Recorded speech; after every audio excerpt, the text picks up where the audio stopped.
Hub. Live from Gloucester, Massachusetts.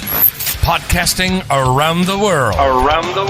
You're listening to the GloucesterCast podcast, a production of Joey Shimataro and Good Morning Gloucester Media. Kick back, relax, and enjoy the show with your host, Joey Shimataro, and his crew of merry castaways.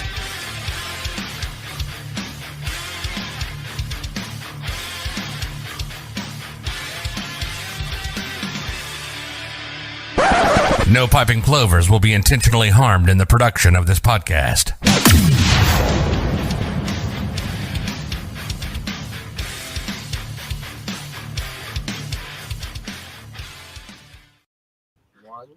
Good morning, Gloucester. I'm almost getting it onto the blog, and we can hit publish, and I can close that window. Okay, now I am live. We're officially live. We're at Talise, and we're outside at Talise, which is really, really, really nice. I wish I could show you inside because last time we were here, it was like a construction scene. We weren't open yet. You weren't open, yeah. You were 3 weeks before, but you guys did a beautiful job opening up. Yesterday was your first night opening. We're going to do introductions first. We have Stacy Apple, first time podcast virgin. So we're going to have a question for you. We have Ariel and Josh, owners of Talise. Did you rename it? Because the sign is Talise Waterside. No, so we put that because people think that the restaurant is in the front of the building sometimes. So we're trying to just say the restaurant is on the water side. I gotcha. And hopefully that works. Elise and Tucker Smith, second time podcast people. Mm-hmm. Right? You guys were on probably a couple of years ago now. Yeah. You're cleaned up years. now, though. You're like less hairy. It's You springtime. had a lot of hair Yeah. last time. Same in August. It's too hot. Yeah. Check them out in August. Yeah. Is that what it is? Traps a lot of dirt and all that. Farmer life. Better you than me. So let's have a little run. So you guys opened up last night. How was it? How was the opening? It went really well, especially for, opening night, you really never know what to expect. Yeah. Couple little bumps in the road, but I think it was a really good night, right? Yeah. So I got a report. From Peter Rollins, one of our people that that watches all of our stuff, and he said when we were here last time, you had announced when the reservations were going to happen, and he put it in day one. He was up, I think, at midnight putting a reservation. He was all about it. Yeah. And he I saw the pictures of the food, and he also I love it when people post pictures of the menu too. Mm-hmm. The menu looks phenomenal. And every dish that came out that he posted, did he eat all that food? He was. I'm not sure she would know. There was He was here with two others. I don't know. Oh, okay. So it was all their plates there too. was three of them. Oh, okay. Because there was a lot going on. But every dish looked amazing. That's a testament to Chef Josh. Thank you. But not only Chef Josh, but the people that you buy your fresh produce from, and the farmers because I noticed you had scallops. Mm-hmm. It's the heart of scallop season. I know you're getting right from the boat. You can't get any fresher. Yep. Yeah. You get your produce from these fine people. Can't get any fresher. Mm-hmm. And it's kind of like what you guys are all about, right? Exactly. Yeah. So how did you meet? Wait. Before we go any further, because I would be remiss, Jimmy, if I didn't do the podcast virgin. The Death Row Sub and Death Row Meal. Stacy Apple, this is your time to shine. I'm ready. I love to eat. So Iron Ox Farm is you own it? Me and my partner, You yeah. and your partner, okay. And it's in Hamilton? Yes. And what part of Hamilton? We are on Asbury Street. We're actually on the Hamilton Topsfield town line. Near Pingree. Yeah, Kinda. near Pingree. Yeah, definitely. On the way. Yep, exactly. Our address is in Hamilton, but the whole farm is actually in Topsfield. Oh, there you go. Yeah. All right. So for the regulars, they've been anxiously awaiting your Death Row Sub and Death Row Meal. It's a two-part question. For Death Row Sub, where would your the premise, right? Yeah. Okay. I would say whatever the sandwich of the day is from the Modern Butcher in Newburyport. Oh. I would take it. I don't care what, as long as it's coming from Warren, I'll eat it. You know something? I've yet to go. I haven't either, and I see their pictures all the time. They sell out so fast. Oh, They look really good. gee, bananas. Have you had one of the roast beefs there? I haven't. I've had some of the others, but I haven't had the beef. So Yeah. I am wanting to taste it for sure. So I'm going to say this. There's a young couple in Gloucester that they're starting to kind of push their way into that territory of elite sandwiches. The young couple that bought Sclafani's are doing some fantastic things, and they're posting daily. Check out their I Instagram. didn't know that. I That's didn't so know that. cool. Yeah. Check out their Yeah. Instagram That's a because great they tip. have some muffaletta sandwiches, and the bread's always been great there, but now they're doing stuff with, like just blowing it out, like not your nothing standard, everything blown up. That's So, so cool. death row meal, so restaurant and a meal. I had to pick a specific restaurant. Yeah, I wouldn't say. So I would definitely not mention this place. Why would you want anything? I And know, no, honestly, honest to God, no pressure at all, because it's your death row. So. I'll say Talise. Okay, what would the meal be? Oysters, some kind of crudo, like I don't know, any crudo. I like raw fish is my favorite thing. You know what? We got to get Little gem salad. Oh, yes. And then like a huge ribeye steak with Oh, lots of yeah. butter. Oh There you my God. We trust. My wife might be in trouble right here. What I want you guys to do, all you farmers, I want you to go to the camera like this, because these are farmer hands, man. Like, oh my God, like the nails are just. Oh, yeah. These are working hands. I got love ready. it. I was waiting beats for you before I came to really show. Awesome. It is out of it. It is crazy. I feel like so feminine right now. I feel like dainty. I'm like the lobster, and I haven't worked really all winter, and I wear gloves, so there's like Get all those calluses moisture in my gloves when I sweat, so my hands are actually soft. Oh, right. Oh, my gosh. I would not last a day on the farm, I'm thinking. Yeah. We should get you out there with Yeah. We got garden gloves, don't worry. Yeah. Well, yeah. You know what? That would be an interesting, like a little video series, going out to the farm and like working the farm. I think the level of activity, like where I am, not working since like January at the dock, like my back, I could probably work the register. The register position. Chris would need a bathroom break immediately. Scotty would put tunes on and probably not do any work. Just talk about the tunes. Scotty would makeup dance. Scotty would ask you how he could help, and as soon as you gave him a task, would find his way to have a conversation with someone in the background. Let's face it, Yeah, it'd be Pat. That's accurate. We didn't introduce Pat, so go to camera 2.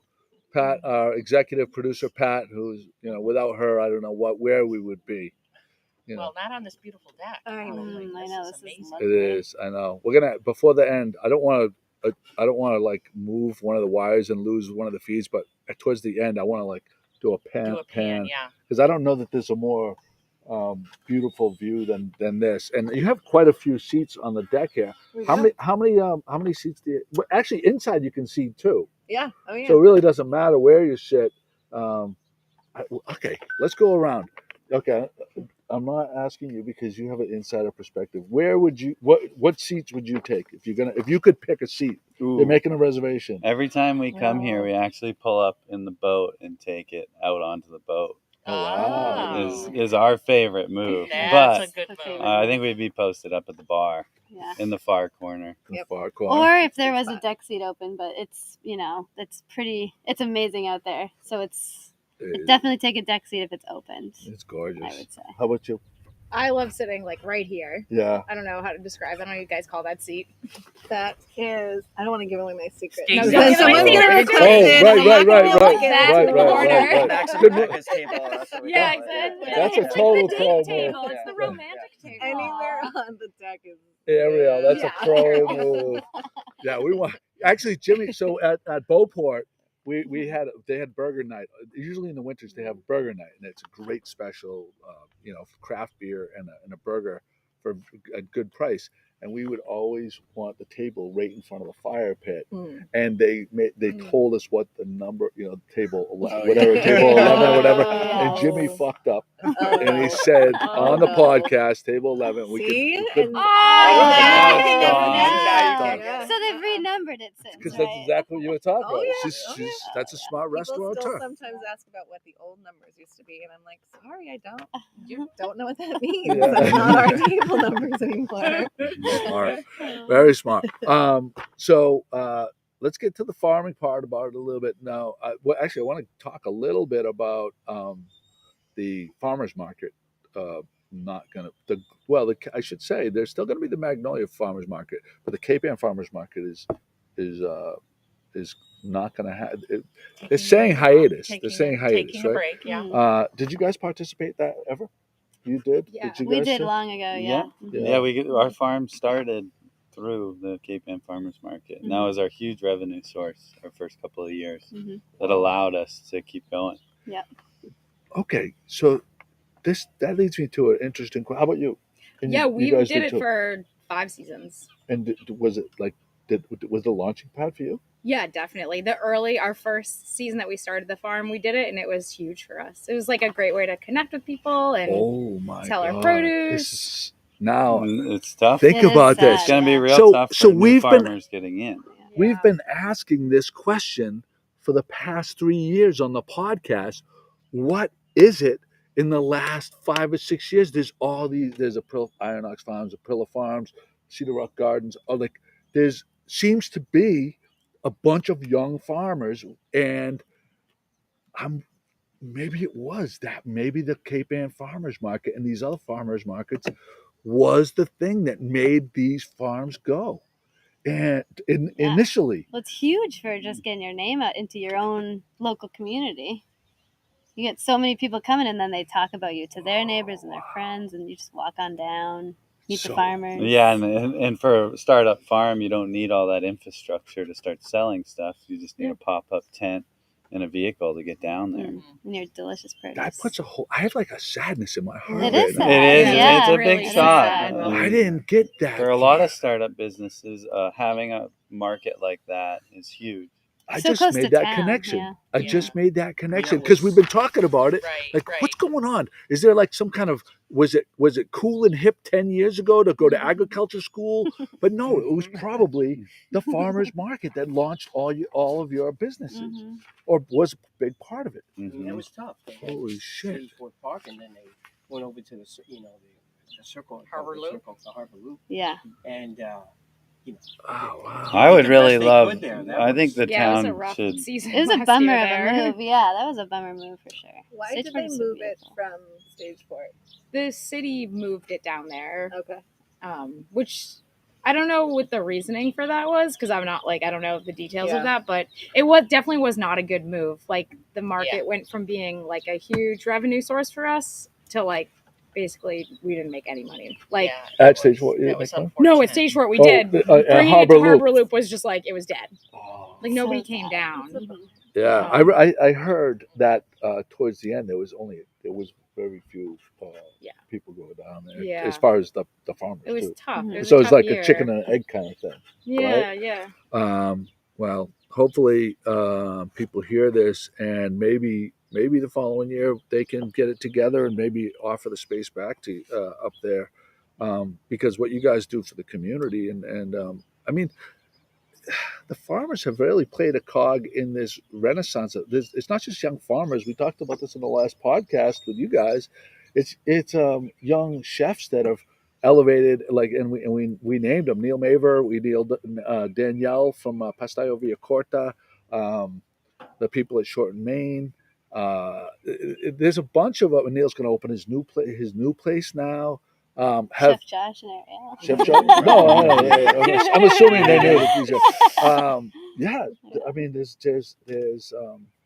but it's all kind of part of that, like farm to table, boat to table kind of movement that's been taking place.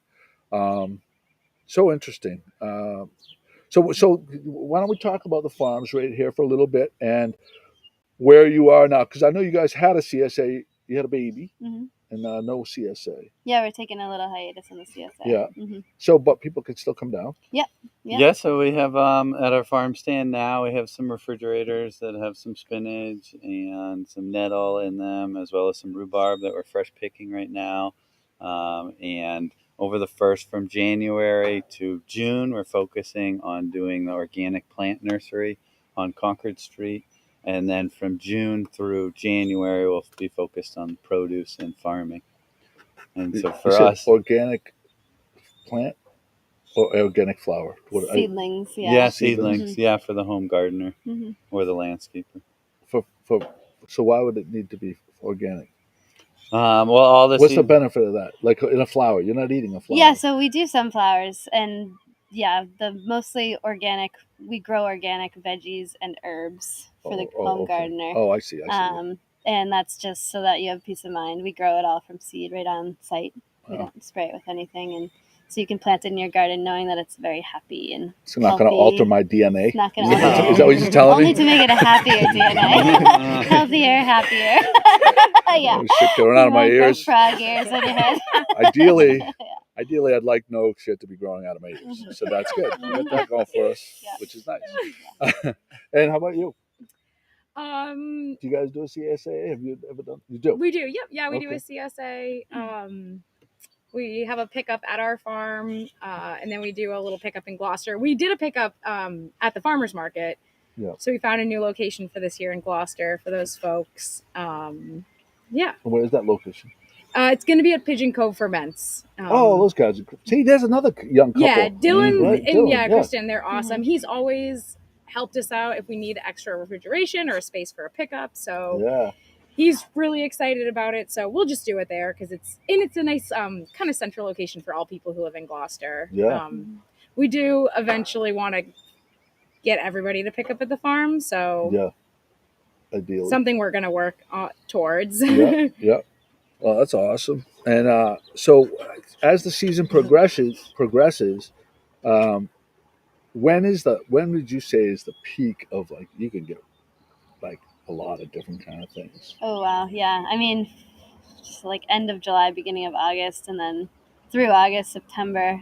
I guess really like the middle of August is when you have your overlap of so many different crops. Or for Cedar Rock, I guess. I don't know if it's a little different for Iron Ox. Yeah. I'd say the first week of September. Yeah. Because I feel like we're like finishing off eating our spring broccoli while we're harvesting maybe our fall broccoli. It's kind of this crazy time where you literally spring is closing, you have the bounty of summer, and fall is just coming in. Wow. Yeah, you get the tomatoes coming in hard. You got squash, tomatoes, and roots. That's that time of year where like everybody's throwing tomatoes at you. Like I'm down the wharf, I got like you get baskets of 10-foot zucchinies. 10. Totally making pickles. You know what? That's such a great time of year. Like when you're as a barbecue guy, like I love like like slicing like zucchinis and stuff, and just a little olive oil, salt and pepper. Nothing more simple than that. Throwing it on the grill, it's just so easy and just delicious. So how, Josh, how does your relationship work with them? Can you go through a dynamic like how far back in the week are you contacting them to find out this is what we're going to be working with? Well, I kind of always badger them a little bit. He stalks us on Instagram. Says, I saw peas in the back.